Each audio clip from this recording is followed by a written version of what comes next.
I was just about to record down there somewhere, but I'm not sure if you can see the rain, so I decided to come underneath this tree. Hopefully you can hear the sound of the rain in this video.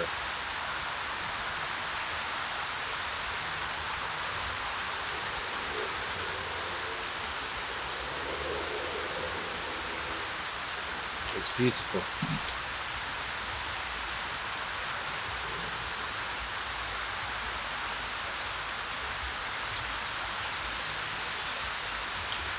Some people see the rain as something that is tedious, that is annoying. It may or may not have ruined my camera situation if I stayed underneath the rain. But others view it as a blessing. When it rains, it's a huge blessing. In certain places in the world it doesn't rain so much. Certain professions, you want the rain. If you're a farmer, you want rain in some situations. This is the power of perspective. Depending on your perspective, you can change your entire reality. You can change the way you see the world. If you see this rain as a blessing, how do you feel in a moment like this? Well, I'm literally getting soaked. Maybe I should move closer underneath the tree. But if you view the rain as something that's getting in your way or is impacting your mood in a negative way, how does that shape your reality? What's so beautiful about perspective is that perspective is in your hands. You choose your perspective. You choose to identify with whatever idea that then shapes your perspective. If you choose to identify with your opinions that shape a negative perspective, that's your own doing. It's your choice. If you choose to react impulsively based on emotions because someone has done something to you, that once again is your choice. The moment there's a switch between blaming the outside world and the outside ambience for your inner state, for your inner condition, the moment you stop doing that, you are liberated in a tremendous way that is beyond description. Because you now choose to retain whatever inner state you choose to retain.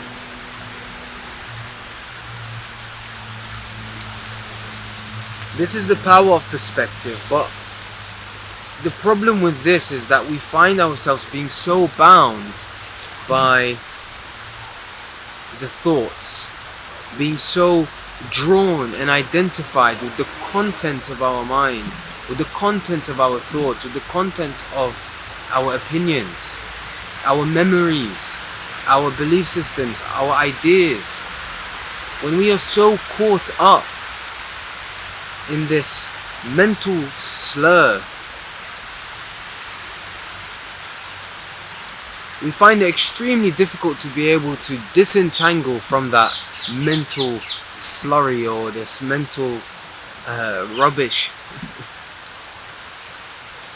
And so if we can't disentangle, how do we free ourselves from it? Really, we need to be able to see that we are not our thoughts, we are not the opinion.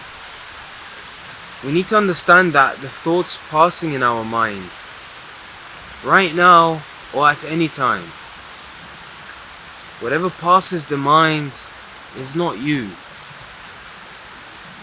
You are the one listening to the thoughts. You are the one witnessing the thought.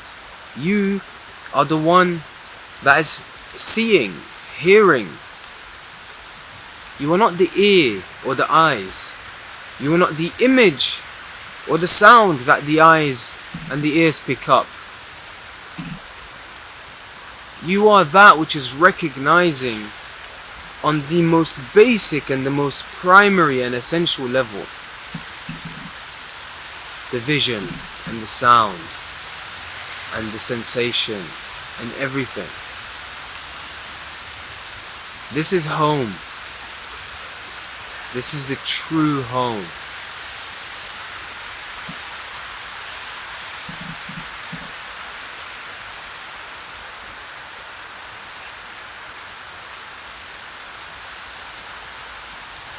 As long as we are identified with thoughts and identified with whatever the mind has to say or whatever the ego has to say, we will always be enslaved by the trajectory that the thought is taking. If the thought is heading into a negative direction, then you will find yourself in a negative place. If the thought is heading into a positive direction, you will find yourself in a positive place. But the problem with this is that we try to convince ourselves that we can occupy positive thoughts, but all we're really doing is we are adding more fuel to the fire. We need to take a step back and not be attached with neither the negative and the positive outcomes or thoughts or ideas. We take a step back and rest in being. Before any thought, you already are. During the thought, you also are. After the thought, you still are. This is the sense of being that is ever present regardless of the thought itself.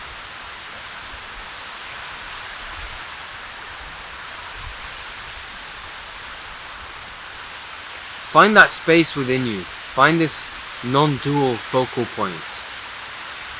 This is really everything you've ever been looking for.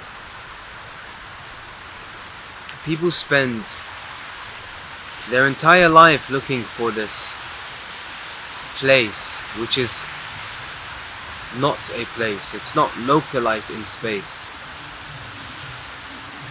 It's not bound by time. It's ever present. Whatever your eyes lay on, there is presence. There is the sense of being. There is consciousness that precedes whatever your eyes lay on.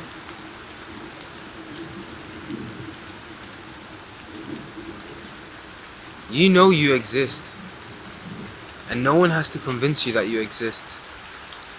It's self-evident.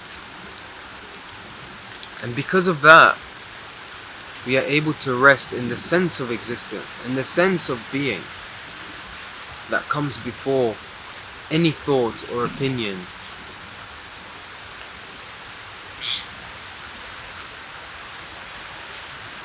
Why would you rule your nation outside of your kingdom? Why would you not sit on your throne and rule your nation? Sit on your throne within your kingdom and then rule your nation. Rest in that sense of being that comes before any thought. Rest in that sense of being that comes before any idea, any emotion, any sensation.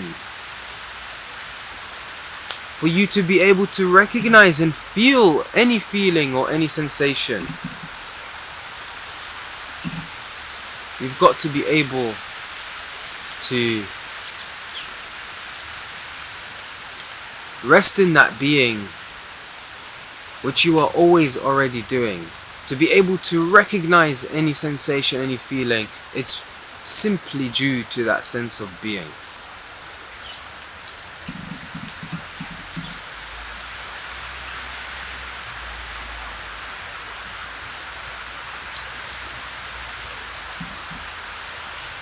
Many people don't want this because their thoughts lose traction.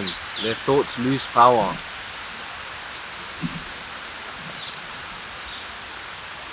And their thoughts is what occupies their sense of identity.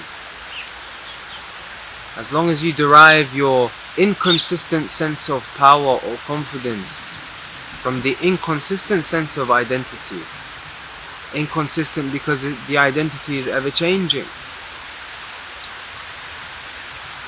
you will not be touching or tasting true power of being, true confidence, true compassion, true liberation and freedom. Rest in that sense of being. This is the non-dual focal point. It's the space that is allowing you to see space. Yet it's not bound by space itself.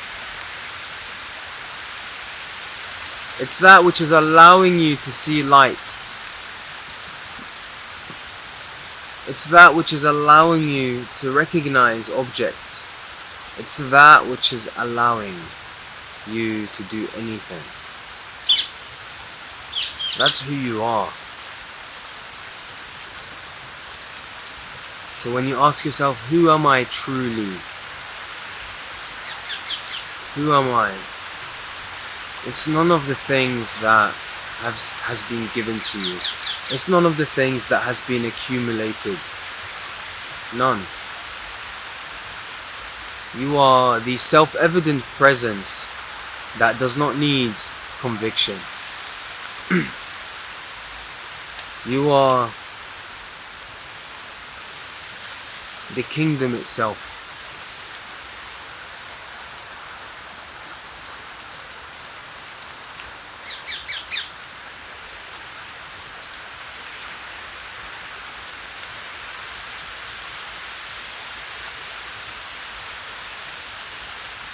Only once you rest in being are you able to see that all of this, everything around you,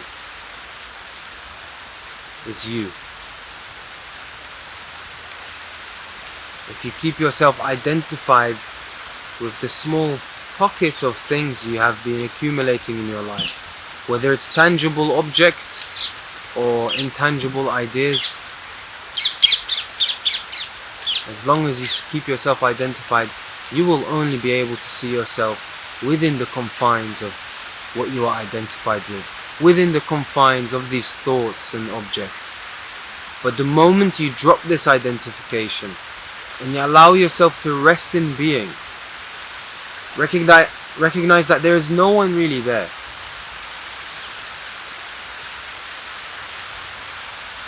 All of a sudden you are everywhere.